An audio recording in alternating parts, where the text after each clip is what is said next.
$100,000 house off the market, you're going to have to come up with more than $500. You know, you need to put up a decent earnest money, or I'm going to be doubtful whether you have the ability to buy my house or not. And then number 3 is for the seller in the event of a breach by the buyer. That's why we collect earnest money. Good faith, financial capability, and for the seller in the event of a breach by the buyer. Does that make sense?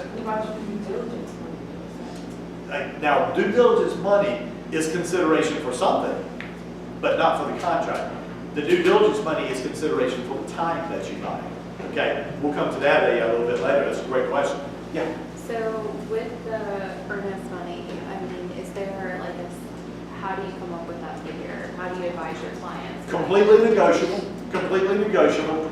If you're in the field and you're nervous and you just need a number to start with, now keep in mind, this is hard to talk about rhetorically. She's asked me what earnest money should be. Well, there's not some number it should be, but it's based on the negotiations, you'll determine what it is. So here's an example. If I didn't know where to start, here's what I would do. I would offer 0.1% as due diligence and 1% as earnest money. Think about that on a $200,000 home. $200 in due diligence, $2,000 in earnest money. That's what I would do. I mean, that's like a starter number. There is no formula other than it feels good to me. Okay? But Lauren, how about this? 18 people. I had somebody tell me that the other day. They put their house on the market. They had 18 offers by the weekend. 18 offers. If you want your offer to stand out in a multiple offer situation, what might be one of your strategies? Ramp up the price, ramp up the due diligence, ramp up the earnest money. All 3, or at least maybe a couple of those 3. And that's what I mean by it being transaction dependent. I saw somebody buy a house the other day, $143,000 house. They put up like 10 grand in due diligence. Okay, that's money that they're going to lose if they don't buy that house. If they end up going into contract not buying that house. You know what they were saying that seller? We want this house. Okay, we're willing to take that risk and put that amount of money up. They want the bid. I don't always suggest that, but that is a strategy. Okay, so as the sale price goes up though, when like I want to be able to advise my clients to say, hey, you're putting in a bigger house than what you're used to. You need to ramp up, like you said, $500 on a $500,000 house. Yeah, but remember, 1% of a $500,000 house is $5 grand. Right. Okay, which is a significant amount of money. If you're in competition, you may have to ramp that up to 10 grand. Earnest money doesn't really scare me because that's money that I'm going to get back if I don't perform, if I do the appropriate things. And so, you know, I have had people write really fat earnest money checks before. One, because it's safe, but the other reason is just to show the seller that they had the ability to stroke their check anytime they wanted to. Yeah. So all strategy beyond that point. Okay. All right. The essential elements of a valid contract. Is consideration an essential element of a valid contract? Yes. Is earnest money? No. You think we might try to trick you with that on the test? I bet you we will. I bet you we will. Okay? Essential elements of a valid contract. Mutual assent, contractual capacity of the parties, consideration, and it must be for a legal purpose. Do you see the red arrows pointed all over the place on that? Clearly, this is an important topic for you to understand. Now, I want you to look at that list right there and tell me what do you think is conspicuously absent from that list. Yeah, it doesn't say in writing. You know why? You remember how I introduced chapter 9? I said this is a generic contract chapter. All contracts don't have to be in writing to be enforceable. Real estate contracts do, but not because of the law of contracts. It's because of the what? Statute of frauds. The statute of frauds. Do you see the connection? Okay, let's move on. Let's move way on because I don't want to get into this. It summarizes what we talked about. Obviously, you can read it because it's in your notes, but it's too convoluted to try to deal with right now. Reality of consent. Ooh, actually, this got a problem topic. That's interesting. Okay. Let me tell you what this slide means. If you can write a note to yourself to explain what this means, you're probably in pretty decent shape. Do you remember I said that for a contract to be valid, there had to be a meeting of the minds? Okay? The parties have to know what they're getting into. There are some things that can overcome this meeting of the minds. There is this reality of consent. You have to understand what you are doing. If one of these things happen, it's very possible that you don't even understand what you entered into. Okay? So let me talk to you about this list. For a contract to be valid, there should not be any duress. When I think duress, think threat of harm or threat of exposure. Threat of harm or threat of exposure. Okay? If someone were to hold a gun to your head and say, sign this contract or I'm going to shoot, what would you do? I'd sign the contract. Okay? Whether I meant it or not, I would sign the contract. However, literally, if in fact the threat was later removed, I'd go to my attorney and say, I want out of this contract. I would never have signed it were it not for the gun getting held to my head. Clearly that is rare in real estate, okay? But this also covers things like extortion. If the only reason that you entered into a contract was someone threatened to expose you or extortion or something like that. I didn't want to be in the contract. There wasn't a meeting of the minds. I only did it because they overcame my force through fear. Okay, they overcame my will through fear. Exposure. In other words, physical or emotional harm. Undue influence. I don't want to talk too long about undue influence, so let me just give you a definition on this. Undue influence, someone took advantage of a special relationship. Undue influence, someone took advantage of a special relationship. In other words, they used their undue influence. They took advantage of a special relationship to get you to do something you would not otherwise have done. This is usually a family member, a trusted counselor, someone like that. Took advantage of a special relationship. But here's the key part, David. To get you to do something you would not otherwise have done. A lot of times you'll hear it referred to as overcoming your natural will. I don't want to do this thing, but this person who is close to me, special to me, has asked me and compelled me to do it. Undue influence. You see this, you hear about cases sometimes. Elderly people that their kids or family members have kind of used this sympathy to get them to do something they probably would not have done if they'd done the repercussions of their actions. Okay. Not too worried about it in most of your transactions. These obviously make sense though. If you entered into a transaction because someone lied to you, whether it be intentional or unintentional, if the only reason you entered into that contract is because you thought the house was 4,300 square feet and it turned out to be 34, misrepresentation or fraud, you can later, once you learn the truth, you can back out. You will not be bound to that contract. You can complete it if you want to, but you could probably back out if the only reason you entered into that contract was based on fraud. Does that make sense? Because there is no what? Meeting of the minds. If someone misled you, there's not a meeting of the minds. Okay? You might want to add to that list, closely associated with those last two, is the concept of a mistake of fact.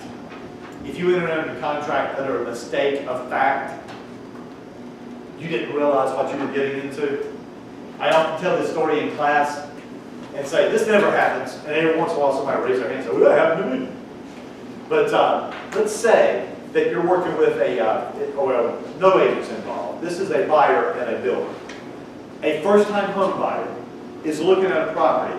And first-time home buyers often look in production, neighborhoods. All the houses are basically the same. Different facades, but they're basically the same house. Okay? The buyer's so excited, they finally narrowed it down to one of two homes. Okay, they're looking at these two homes. Right? And the buyer says this, okay, I've made my decision, I want the house on the right. Okay? The builder, meanwhile, says this, fine, I'll have the house on the right written up. Do you see a problem? Yeah. And what's going to happen is, when they come through their walkthrough, the buyer's going to be over here, and the builder's going to be over here. Do you think either of them's a bad person? They might be, but not in this situation. Okay? They just clearly made a mistake. But would you say there's a meeting of the minds? No. The buyer thought he was contracting on this house. The seller thought they were contracting on this house. I don't think either of them's a bad person. It was just a mistake of fact. A mistake of fact can get you out of contract. The builder's not going to be able to make him buy this house, and the buyer's not going to be able to make the builder sell him that house. Okay, there's a mistake of fact. Interestingly enough, mistake of law will not get you out of a contract. Mistake of fact will, but mistake of law will not get you out of contract. How many of you sped on the way to school today? Okay. Okay, you got it. How fast were you going? That's not funny, lots. That's not even trying. All right, I'm gonna do 70 to 35. Now that's speeding right there. That's speeding right there. 78 to 35. I'll give you credit for that one. That's trying right there. If she had been stopped by a cop, and the cop comes through the window and says, "Do you understand that you're in a 35-mile-an-hour zone?" If she'd said, "Thank you, Mr. Officer, I did not realize that," and took off, do you think she would have gotten away with it? No, because mistake of law, ignorance of the law, will not get you out of a contract in our case. Let me give you an example of that. When I worked for a new homes builder, we had a couple of provisions in our contracts. And we just use a standardized contract that we use on all of our transactions. But it was so cute to see what people thought and what reality was. Okay? So we get these first-time home buyers and they come in. Now listen, we build on lots that are basically a fifth of an acre. These are tiny, tiny lots. It's a production neighborhood, entry-level homes. And these buyers are so cute because they'd come in, they're buying their first home together, and I don't know where they'd get it, but they'd come in with this pink ribbon, and they would go to all the trees on the lot, and they'd start tying ribbons around these trees. Don't cut this down, don't cut this down. And then here we come with our earth moving equipment, and whack, we just take all the trees down. And they would say, "I want out of this contract, you tore all the trees down." Let me take you to provision 36, where it talks about trees, and here's what it says. The builder will not ask you what trees that you want. We're going, if it's in our building envelope, we're going to tear it down. And the reason is because we're production builders. We do this on a pace, on a schedule. We don't intentionally take trees down. But if they're in the building envelope, we have to. We're not going to go in and work our way around trees to put the house just so. It's only a 5th acre lot. It says that right here on page 36, okay? You're not going to be able to use that. The other one that commonly happened in our case had to do with garage, with the building orientation. So we would build, well, we'd have a model. And on the model home, maybe the garage was on the left-hand facing side. So somebody would come and they would pick that model. And then we'd start building it. When they start building it, they're exciting. They'd show up way too often. And they would look and see what progress we have made in the last 30 minutes. And then, you know, they're doing this constantly. You know, for the first few months, they don't recognize what's going on because we're digging holes in the ground and stuff like that. But then eventually the house starts shaping up. And they look at it, and the garage is on the right facing side. And they say, "That's not the house that we ordered." It is the house you ordered. It's just that we reoriented it. And the reason we did that is because it's cheaper to build the garage on the high side of the lot so you don't have to excavate. And so we had it in our contract right here on page 23. It says that we may change the building orientation based on, you know, things like lot. And also it had something to do with the house beside it. If there was a garage a certain way beside it, we would also try to make it look fairly consistent throughout the neighborhood. The buyers could not walk away from a contract based on these things. This is not a mistake of fact. It's in the contract. You didn't read it, all right? That's a mistake of law, okay? Ignorance of the contract is not going to get you out of the contract, all right? Mistake of fact, there wasn't a meeting of the minds. Mistake of law, you didn't read the contract, okay? Reality of consent, do you understand where that came from? Okay? You must have a meeting of the minds. Formation of contract. Now look, watch this. This is a very important point, but notice we're not going to spend any time on it. Here's why. Formation of contract and offers. Do you remember going through offer acceptance and communication? Let's look at some of the stuff in red. A counteroffer is first of all a what? A rejection. Okay? Those terms no longer exist once they are rejected. Communication to the agent is the same as communication to the principal. Do you remember that concept? Morgan, do you remember how we're going to trick you though?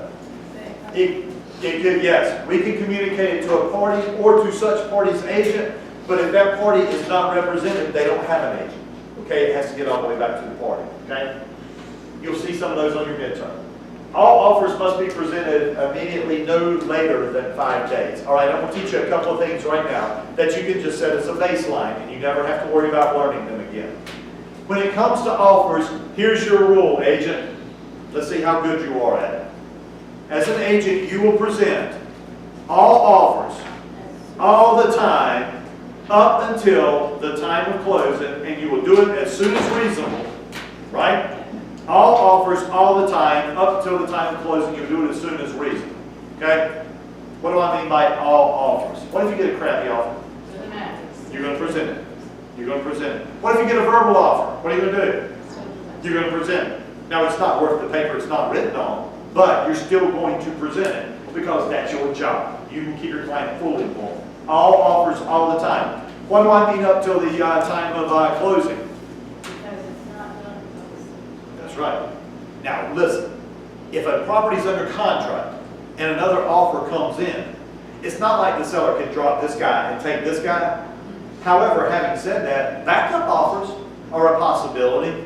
And who knows? Maybe the first deal is going bad to start with. So the seller might like to have another contract on the property in a backup position. Having said that, if sometimes a seller doesn't want their house shown after they go into contract. Did you know that? I mean, think about it. Have you been a seller recently and you know how big a pain it is to keep your house clean, keep the diapers picked up and all that type of stuff?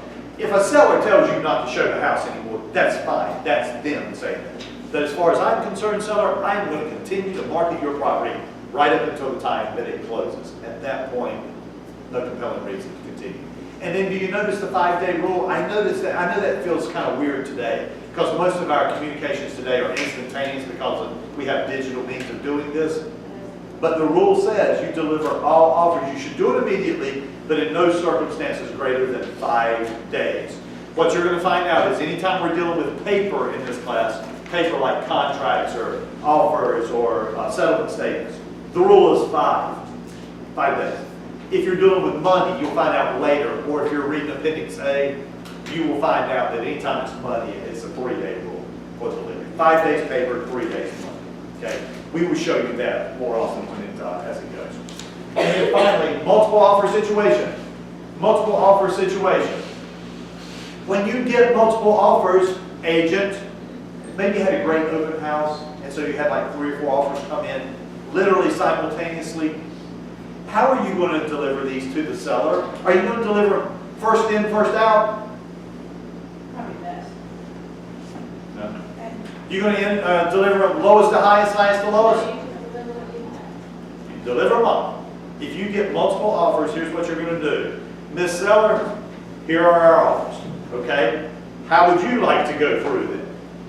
My point is this. As an agent, it's not your job to put them into any type of hierarchy for them. Okay? You get multiple offers literally simultaneously. And when I say simultaneously, you do understand that sometimes what sellers will say is, I tell you what we'll do, the house is going to be popular, so why don't you just on Monday evening at 6 o'clock, you come over to my house and you present all offers. Okay? And when they do, bam, I'll lay it right here in front of you. Miss Seller, how would you like to go over these? Well, let's start with that one. Now, once she opens them up, I can obviously give my advice, and I can set up some type of table for us to compare things. But it's her house. Let's let her decide how we're going to look at these. Don't worry about putting them in a hierarchy. You deliver them all at one time. You okay on that? Do you agree with that? Doesn't really matter. Doesn't really matter. That's what the rule is. Okay? Revocation of offers. I told you, man, in this class, we will teach you how to create something. We just spent a lot of time talking about creating a contract. We'll turn right around and tell you how to terminate it. And now we're talking about termination or revocation of offers. Would you like to hear the most important one first? I don't know what order they're on that slide. I can't read that slide. It's too small. But revocation of offers. You know what the most important one is? Listen closely. You can revoke any offer at any time until it becomes a what? Contract. You can terminate any offer at any time up until it becomes a contract. If you remember that one thing, you are probably going to be fine. Now, let's test you and find out if you can live up to that. Terminate any offer at any time until it's done. Until it becomes a binding contract. Okay? Let me test you on it a couple of different ways. Okay? A, B, C, X, Y, Z. Okay? Offer, signed acceptance, but not yet what? Communicated. Not yet communicated. Buyer's agent changes their mind. Can they revoke? Even though it was signed accepted? Yes, because it was not Communicate, so therefore it never became a contract, okay? You can terminate it anytime until it becomes a contract, right? How about this? I make you an offer, what's today is Wednesday, okay? So I tell you, you have until Saturday at 5 o'clock. I make you an offer. Seller, you have until Saturday at 5 o'clock to consider my generous offer, okay? That's what my offer is. Other terms spelled out, obviously. You know that you're having an open house on Saturday midday. So the seller says, you know what, let's not respond to them until after the open house. Let's not respond to Chris until after the open house. Who knows, maybe we get a great offer during the open house. If not, we'll sell it to Chris. What did my offer say? You have until when? Saturday at 5 o'clock. When I handed you that offer, I promised you 3 times. I jumped up and down and said, I promise, I promise, I promise. I will not revoke this offer before Saturday at 5 o'clock. Friday morning, I wake up and say, change my mind, I'm revoking my offer. Can I do that? Yes, because it's just what? It's just an offer. Now, I can revoke it assuming you haven't accepted it and communicated it back to me before that time. Does that make sense? Okay. If you will be that specific about it, you're probably going to be fine. Okay. How about this? Other things that will communicate the offer, I'm sorry, other things that will terminate the offer. This book is obsessed with what? Rules. Well, yeah, that too. Death or insanity. I don't know why, but this book is obsessed with death or insanity. If a buyer makes an offer and then dies, what's going to happen to the offer? It dies with it. It dies with it. Okay? If the buyer makes an offer and the seller dies, what's going to happen to the offer? It dies with it. Okay? If the parties to the offer die. Now, would it surprise you to know this? When it becomes a contract, it's going to play under different rules. If you die during the offer phase, the contract is null. All right? But if you want to get out of the contract, you got to do something serious to die. Okay? Because once you're in a contract, you will be bound even beyond death. Contracts are written to the buyer, seller, their heirs, and successors. Okay? Offer, death or insanity will terminate it. Operation of law, what does that mean? How have we used that contextually in this class? Think bankruptcy. If I make the seller an offer and then he goes bankrupt, it's going to terminate pretty much all the offers. How about if the property is destroyed? The subject matter of the offer is no longer there, so that will terminate an offer. Offers will technically terminate after a reasonable period of time. In other words, if I make you an offer and you don't respond to it, when does it terminate? The wording is after a reasonable period of time. How many days are there in a reasonable period of time? I don't know. Yeah, it depends. I don't know. What I normally do when I'm writing an offer is, if I want to make sure that you respond to me in 3 days, I will put a provision, like I said just a moment ago. This offer is only good until Saturday at 5 o'clock. What happens Saturday 5:01 if you haven't responded? It terminates. Okay? Do all of those make sense? When you study revocation of offers, please study it in a couple of contexts here. The first and most important is, you can terminate any offer at any time until it becomes a contract. Okay? And then the other one is, watch how death affects agency relationships, offers, and then contracts when we get to contracts in chapter 10. That will be a big deal. You feel okay about those? Not hard. You just have to make sure you understand the distinctions. There's the offer and acceptance model. We've got that. And then these are just a list of contracts that should be in writing under the statute of frauds. Would you like to remember that list right there? Would you like to memorize that list? I would. Let's look at what they have in common. Remember what the statute of frauds covers. Contracts to convey an interest in real property. What is a deed? A contract to convey property from the grantor to the grantee. Right? What is a contract for sale? The offer to purchase contract? Contract between the buyer and seller, right? Okay, that's a contract for the conveyance of real property. The same can be said of every one of these. I want you to look at the bottom bullet point. In this class, I am not happy saying anything without there being at least one exception. We're now going to talk about the exception to the statute of frauds. Contracts to convey an interest in real property must be in writing to be enforceable, except short-term leases of less than 3 years. Short-term leases of less than 3 years do not have to be in writing to be enforceable. Now listen, I'm not suggesting that you not put them in writing. What I'm telling you is, short-term leases don't have to be in writing and they can still be enforceable. Now, let me turn this into a test question.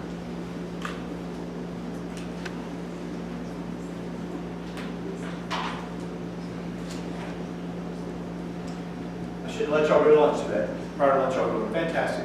After lunch, you've been a little bit soft. So let me get your minds working right here for just a minute and show you the way that we ask test questions about this. Here's the question. All of the following, listen closely, all of the following must be in writing according to the statute of frauds, except, let me give you some answers here.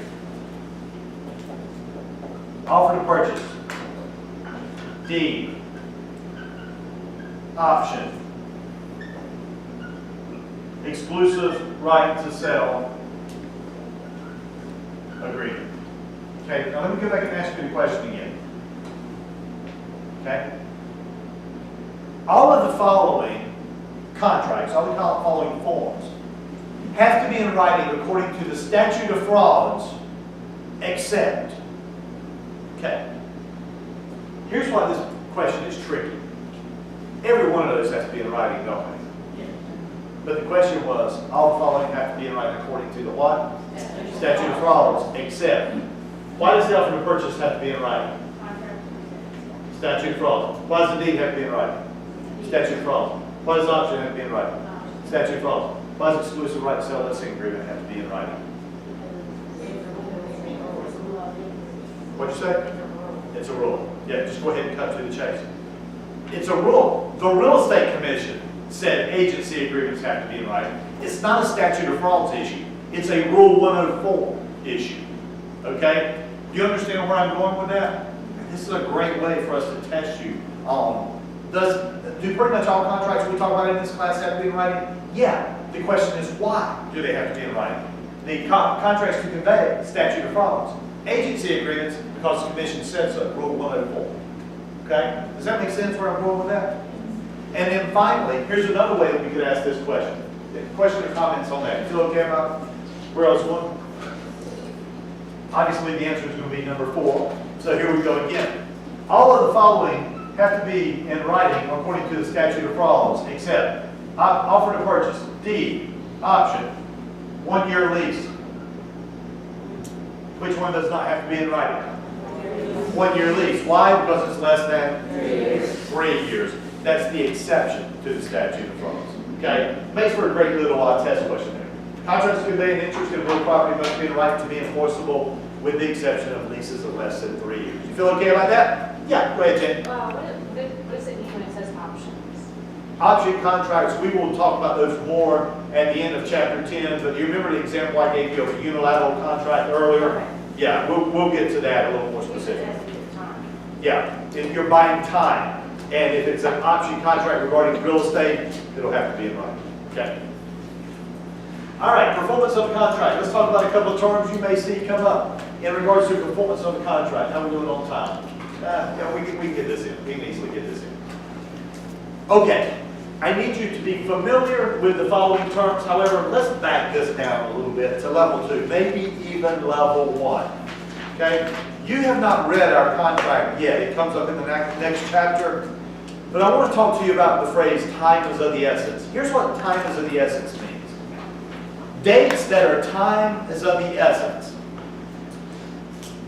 Those acts, A-C-T-S, those acts must be performed on or before that date.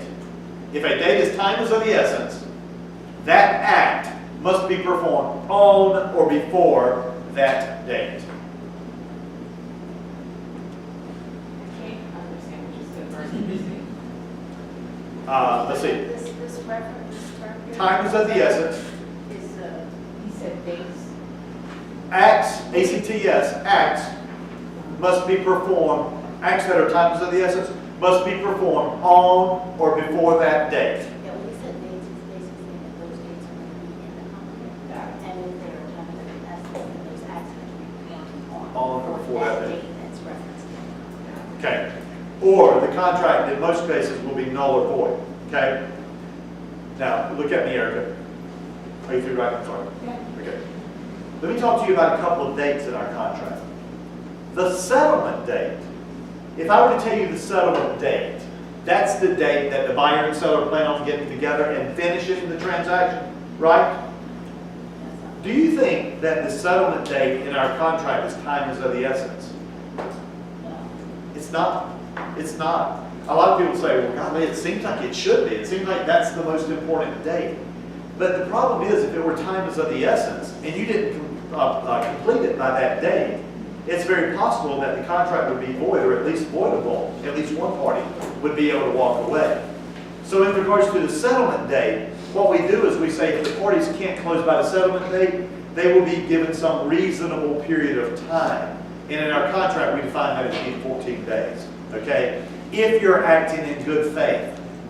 In other words, don't put a settlement date on the contract that you know that you can't make, and you say, well, I'll just close within the good faith period. That's not acting in good faith. Settlement date is the same. Well, remember, the settlement date is when all the parties get together and sign the paperwork, but when is closing actually going to be?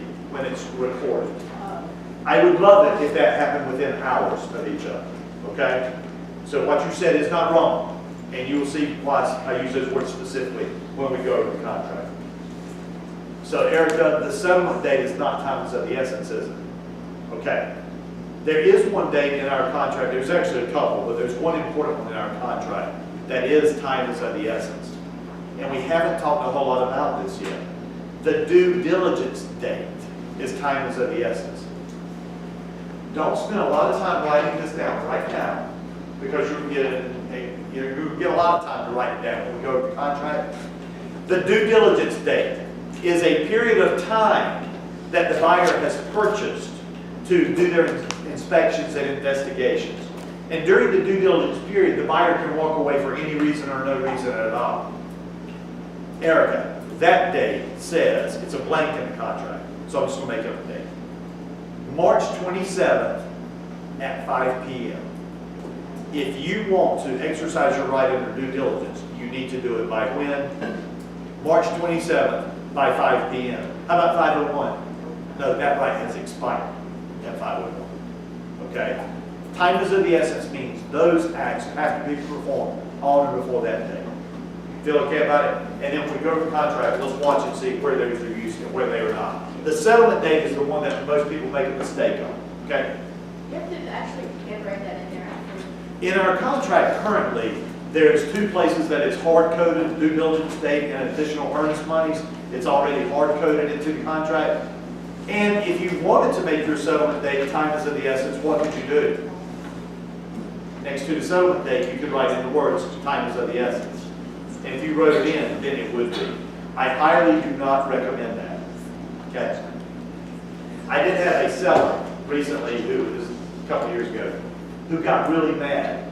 And I didn't blame the agent on this, but I was trying to explain to the agent what I think they could have done better in the transaction.